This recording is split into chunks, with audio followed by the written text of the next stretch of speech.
বাড়ির থেকে বাড়িয়ে যাবি। আমি একটা এতিম মাইয়া, তুই আর তোর মাইয়া মিললে না আমার পুরারের মারছস। ও পয়া অলক্ষী, বৌমারে বিয়ে কর। বৌমাকে বিয়ে করবো মানে সারাদিন তো বৌমার লোক ক্যাট ক্যাট ক্যাট করতে থাকো। বৌমা অপয়া হ্যাঁ মাইয়া অপয়া, পথের কাটা কেমনে শেষ করবো এই দেখে চিন্তা করো। আর তুমি এমন কইতেছো কি আমার এই কম বয়সী পোলাটা অপয়ার সাথে বিয়ে দিবা? আরে হ বিয়ে দিতে চাই, ওই মুখ পুরি অলক্ষীর লোকে আমার পোলারে আমি বিয়ে দিতে চাই। আরে আমাকে ভালো লেগে, ওর ভালো লেগে। কোন দিক দিয়ে কেমনে ভালো? তুমি আমার কথা একটু বুঝাই কও না। ব্যাপারটা তোমার বুঝাই দিতেছি। ওই অলক্ষীর লোকে যদি খলিলের বিয়া দিই, বিয়ার পরে তালাক দিয়ে দিব, তাহলে তার সম্পত্তি ভাগিদার হইব না। তালাক দিলে তো তখন আবার কাবিনের টাকা দিতে হবে। আরে গাদা, বিয়ার সময় মাত্র 20-30 হাজার টাকা কাবিনে দিব, বিয়ার পরে তালাক দিয়ে টাকা দিয়ে বিদায় করে দিব। আমি ভাবির বিয়ে করতে পারবো না। তুই যদি তোর ভাবির বিয়া না করস, তাহলে কি মা? সেই কথা আমি তোদের বলবো না। যা করবো আমি চুপি চুপি করবো, কারণে কিছু আমি বুঝতেই দিব। তাহলে আমি তোমাদের কথায় রাজি। বৌমা, তোমরা এই সময় আমার ঘরে, তোমার লগে আমার আর খলিলের কিছু কথা আছে, কথাটা তুই বল। ভাবি, আপনি যদি রাজি থাকেন তাহলে আমি আপনাকে বিয়ে করতে চাই। কি কি কইতাছো তুমি এগুলা? খোলেন, হ্যাঁ? আমার কি মাথা খারাপ হয়ে গেছে?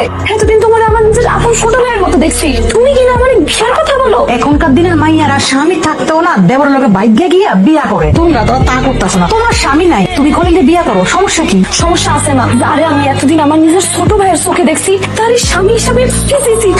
আপনাকে আমরা 1 মাসের সময় দিই। আপনি 1 মাসের মধ্যে ভালো করে সিদ্ধান্ত নেন আপনি কি করবেন। 1 মাস কেন, 1 বছর, 10 বছর, 50 বছর সময় দিল, আমার কথার কোনো নষ্ট হইব না। আমার যা বলার আমি বইলা দিছি। তা করবা কেন? খলিলে বিয়া করলে তো তুমি অন্য পুরুষের লগে কষ্ট বেশি করতে পারবা না, সেজন্য তুমি খলিলে বিয়া করবা না। হ্যাঁ, এগুলো আমি সব বুঝি। বাড়িতে গেছে শুরু হয়েছে। আমার এই কাপড়গুলো ময়লা হয়ে গেছে, একটু পরিষ্কার করে না তো। আমার উঠানটা ঝাড়ু দিয়া লই, দিতাছি পরিষ্কার করে, আপনারা রেখা যান। এই, আমি বললাম আমার কাপড়গুলো আগে সাবান দিয়ে ভিজাও, তারপরে তুমি উঠান ঝাড়ু দাও। যাও। এত কাজ আমি একলা মানুষ কেমনে করি আম্মা কোন? এই কি ব্যাপার, তুমি আমার 7 সকালে কই গেলা? আরে গেছিলাম মোড়ের দোকানে চা খাইতে। এই মুড়ের দোকানে চা খাইতে গেছো কেন? বৌমারে বলতে পারলা না তোমার চা বানাই দিতে? তোমার বৌমা হ্যাঁ বানাইবো চা। হ্যাঁ যে চা বানায় এই চা মুখে নেওয়া যায় না, সারাদিন মনে করে মুখটা ব্যামো হয়ে থাকে।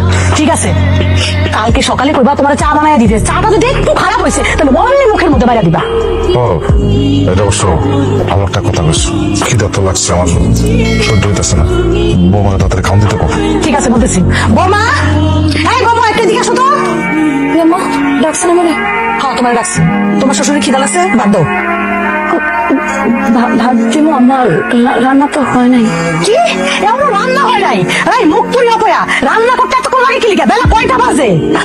তোরা এখনই আমার বাড়ির থেকে বাড়িয়ে যাবি। আমি একটা এতিম মাইয়া, তুই আর তোর মাইয়া মিললে না আমার পুরারের মারছস। অপয়া অলক্ষী, বৌমারে বিয়ে কর। বৌমাকে বিয়ে করবো মানে সারাদিন তো বৌমার লোক ক্যাট ক্যাট ক্যাট করতে থাকো। বৌমা অপয়া হ্যাঁ মাইয়া অপয়া, পথের কাটা কেমনে শেষ করবো এই দেখে চিন্তা করো। আর তুমি এমন কইতেছো কি আমার এই কম বয়সী পোলাটা অপয়ার সাথে বিয়ে দিবা? আরে হ বিয়ে দিতে চাই, ওই মুখ পুরি অলক্ষীর লোকে